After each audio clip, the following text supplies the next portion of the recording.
Chapter 10 The Fiery Pursuit and the Power of Love. Prince Sringa-Bhuja's heart raced as he approached the ancient temple, its towering spires piercing the sky like jagged spears. Shadows danced across the stone walls, where the images of three mighty Indian gods stood as silent witnesses to the temple's past glory. Once a place of reverence, it now lay under the dark dominion of Dhuma-Sikha, the sinister sorcerer. Without hesitation, Sringa-Bhuja shouted out his challenge, his voice echoing through the empty corridors. A moment later, a terrifying roar scattered the silence.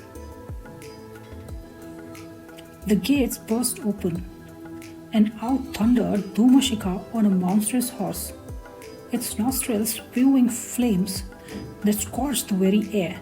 Its hooves struck the ground like lightning, each stride bringing the beast and its wicked master closer. For one heart-stopping moment, fear gripped the prince.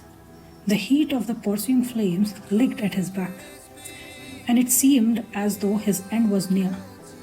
But Marut, his loyal steed, surged forward with unmatched speed, his muscles straining as he kept just ahead of the blazing monster. With trembling fingers, Sringa-Bhuja scattered the enchanted earth behind him. A deafening rumble followed, and the ground trembled violently. A massive mountain erupted from the earth, its jagged peak scraping the clouds, blocking the path behind him. Relief flooded the prince. He was safe, or so he thought.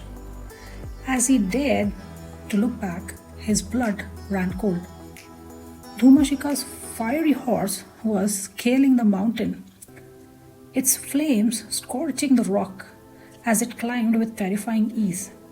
In the blink of an eye, the magician was upon him once more.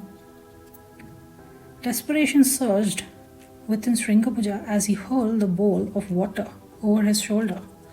A mighty roar echoed through the air as a vast river surged into existence, its churning waves crashing with fury, a wall of water separating hunter from hunted. But even the ferocious current could not stop the monstrous steed, which plunged into the depth and swarmed with terrifying power. Its rider shouts echoes over the roar of the river. As the sound of galloping hooves drew near once more, Sringa-Bhuja's hope began to wane, but he did not falter. He cast the thorns behind him, and at once a dense forest sprang up, a labyrinth of twisted branches and razor-sharp thorns, stretching endlessly. For a fleeting moment, victory seemed certain. Surely, not even the dark magician could break through such a barrier. Yet Dhuma-Sikha was relentless. With a roar of fury, he forced his steed into the thorny maze. The cruel branches tore at his ropes, leaving him bloodied and ragged, while his horse bled from countless wounds. But nothing could stop the sorcerer's wrath. He emerged from the other side, more enraged than ever, his eyes blazing with hatred. Exhausted and gasping for breath, Sringa-Bhuja realized his only hope lay in his final weapon. With a desperate cry, he called upon his beloved Dhuma-Sikha, then flung the burning charcoal onto the path. Flames erupted with a ferocity that defied nature, consuming everything in their path, the grass, the trees, even the enchanted forest born of thorns. A blazing inferno surrounded them, roaring like a beast unleashed. For the first time, Dhuma-Sikha hesitated. The flames crackled hungrily, stretching towards him with fiery fingers. A look of terror crossed his face, and with the howl of defeat, he turned and fled. The fire chasing him as though it bore a grudge. Whether he escaped or was consumed by flames, Sringa-Bhuja never knew. His strength spent, the prince collapsed onto Morod's back, who bore him swiftly to the palace. There, waiting with teary-filled eyes, was his beloved Dhuma-Sikha. She ran to him, her arms wrapping around him as she whispered words of comfort.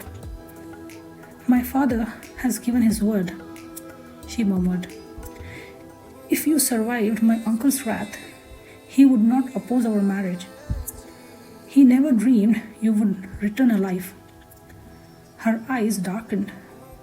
"But beware, he still harbors hatred, for he knows it was you who shot the jeweled arrow at him in the form of a crane. Even if he allows our union, he will seek revenge. But fear not, I possess power gifted by my another uncle, whose magic surpasses even him." Refreshed and renewed, Sringa-Bhuja donned the royal garment he had worn the day he first saw Dhuma-Sikha. Together they walked into the grand hall, their heads held high, their hearts united.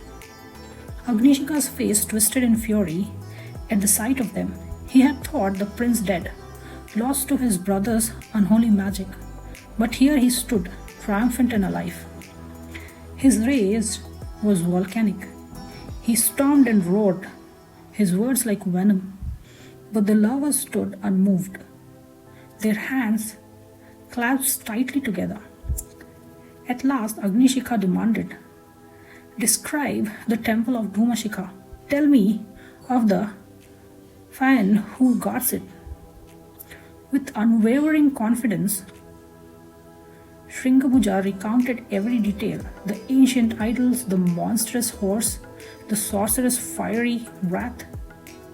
Agni-Sikha's face fell, for he knew no mortal could have survived such an ordeal without incredible strength and valor. His eyes narrowed, but he could not break his word. His voice was a growl of reluctant acceptance. "Prepare for the wedding," he commanded, his hatred barely concealed. Yet, even in his fury, he knew the truth. Sringa-Bhuja was no ordinary man. He was a warrior, a hero worthy of Dhuma-Sikha's hand. As the palace buzzed with preparations for the grand celebration, shadows lingered in Agni-Sikha's eyes. His heart burned with malice, for his hatred was far from extinguished. But for now, the lovers were victorious.